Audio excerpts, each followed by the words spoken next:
Hey, you guys, welcome back to story teaser number 8. This is our last one. So this is the story teaser for the fourfold formula, which is a mouthful.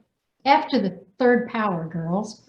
Fourfold formula book that's coming out with Dr. Marcus Vetstein and myself as co-authors. And we have been so blessed to have 30 contributing authors, 7 media partners, and the foreword is written by James Redfield. So actually we have 40 writers in this book.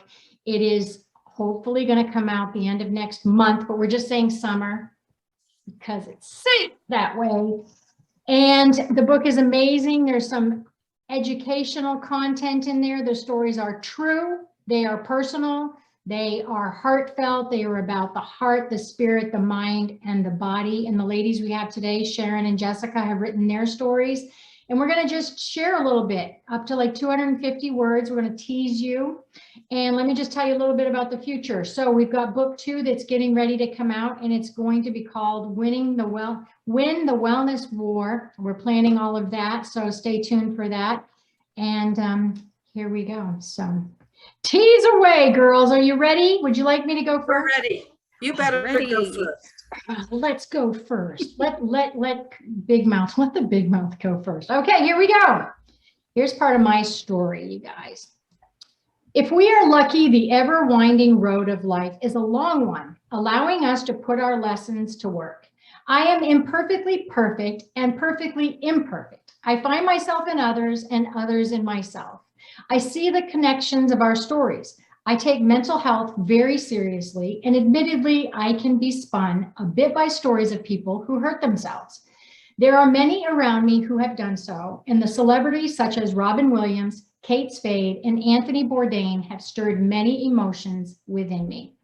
I have found my magic concoction through a lot of journaling, a fair amount of counseling, and a focus on nutrition and movement, not to mention a balance of some medication. I have sustained an acceptable level of productivity. I no longer deeply long for my mania, and my stints of anxiety and depression are far in between. I also have a person in my life that accepts me for me and who I aim to be. He is the best accountability partner that I could ask for. We have no secrets. I still have episodes where I find myself working a few weeks of 15-hour days. There are times I remind myself it's okay to sort my clothes by color. I understand the days I feel slow or abnormal are more likely just normalcy. They're not depression. And when I say I am fine too many times, it's usually a red flag. That was deep. That was scary. I was very scared. That was good. That was very good. Thank you. And that's what's this book, you guys, 2,000 words. At first, a lot of people were like, 2,000 words. I can't come up with 2,000 words. And then we start writing, right, Jess? You start writing, and then you're like, whoa, 3,000 words. How do I peel this thing back? So, Jessica, why did you say yes to being part of this compilation book? Like, what were some of your thoughts when you thought about it? Honest, because it's so far outside of my comfort zone, I had to. Oh, that's awesome. Yeah, you really went in. You went in head first and then said, oh, shit. You did it. All right. Are you going to read a little bit of your story for us? Ready. Hit it. I began analyzing the bad and the ugly. We'll keep the good for later. Why had these things come into my life? Was I truly responsible for all the pain thrown my way? Was everyone else's past full of people who hurt them? Somehow I must have been attracting negative situations, negative energy. Why all the broken bones, broken friendships, and broken hearts? Oh, and I didn't stop there. I didn't stop analyzing what I must have done to myself. I wondered if I somehow was responsible for all the bad things that happened to the people I loved, too. So, was there something I did or didn't do that caused my parents to lose their businesses? The internal processing led me down a road of self-doubt. I was obsessed with every thought, every action I'd ever taken. I didn't understand how this universal law really worked or how far it reached. Where did it start? Where did it stop? The silver lining was my belief in the power did scare the crap out of me, which is usually a sign I'm onto something. Without realizing it at the time, I was struggling with my old patterns of negative feelings and self-judgment.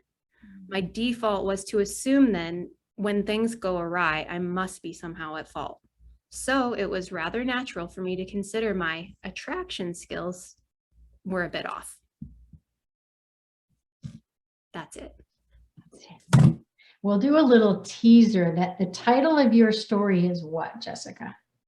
The law of unattraction. I love that. I love that title because it's such a, you know, the law of attraction for decades now has been such, everybody's heard of it. Everybody uses it. So when I saw your title come in, I was like, oh, I really like that. I like that. Sharon, what are your thoughts about Jessica's story? Her tease. I love the vulnerability. I love the owning the dark places we've been to. Yeah. I love the sitting back and saying, you know, maybe it wasn't really the way I thought it was. Mhm. As we get older and we mature, we have a chance to do that, don't we? Yeah. To go, wait a second, who said it had to be like that? That's a really good point. So what made you say yes to be a part of this passion project of ours? Well, I'm kind of like Jess. It's not anything I've done. The idea that so that's one. The next is people coming together to put heart energy into one place with the goal of whoever reads this will get moved in some way. And I like that. That's gorgeous. That's great. Okay, let's hear your tease. Okay. It started with the whispers long ago. It's only now when I reflect over the years that I see the pattern and the nudges toward my destiny. I was raised a cosmopolitan girl growing up in Southeast Asia and Venezuela, then back to Southeast Asia, then home to the Washington, D.C. suburbs in Maryland. A city life bustling with diversity, with skyscrapers, with many languages in the air. And within this hubbub was always the pull towards the natural, to the mountains and the woods and animals. My boyfriend and I would climb aboard his motorcycle and drive for the day to Sugarloaf Mountain or to Skyline Drive. As we drove up to the top of Sugarloaf, the long driveway was lined with trees, and I heard a whisper. I wanted a driveway lined with dogwood trees. Then another whisper would come. Let's drive out to Manassas and see the cows and horses. I would have the longing, and somehow my boyfriend would come up with the idea. We were in sync that way, loving nature and springtime woodland flowers and the creeks that zigzagged in the woods. And off we would go. Once arrived, I would stand along the fence line of a farmer's field and hold out my hand, willing the horses to come to the fence so I could feel the velvet of their muzzles.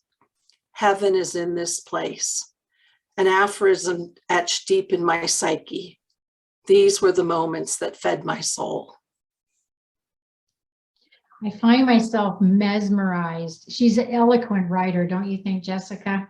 Wow. Just, yeah, very visual, very like, I'm looking at the tree behind you on your backdrop and I'm listening, your voice is very, see, it's a voice that when you're walking during a podcast, I felt that way. Listen, I was like, so good. Oh, so good. Good job, ladies. Thank you.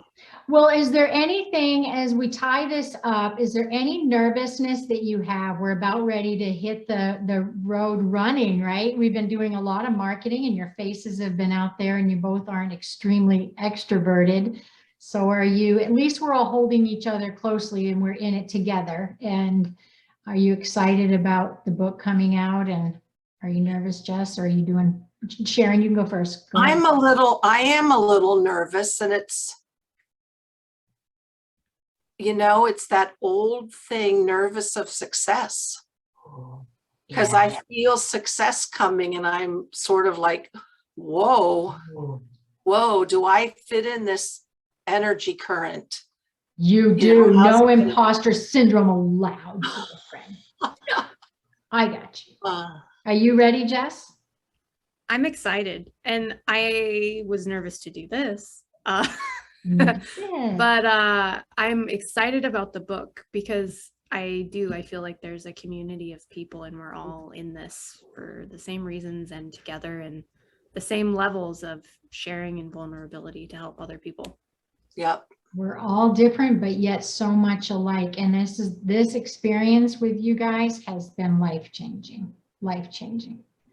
So for those of you out there, stay tuned because you're going to be able to find out where to get this book. And there are all these teasers out there. I'll put a link in the bio below where you can hop onto YouTube and catch the other 7 and these lovely ladies. I'm going to post this tomorrow and it'll be divine and yay team. So good night, my ladies. We'll see you soon. Wonderful. Thank you. Night.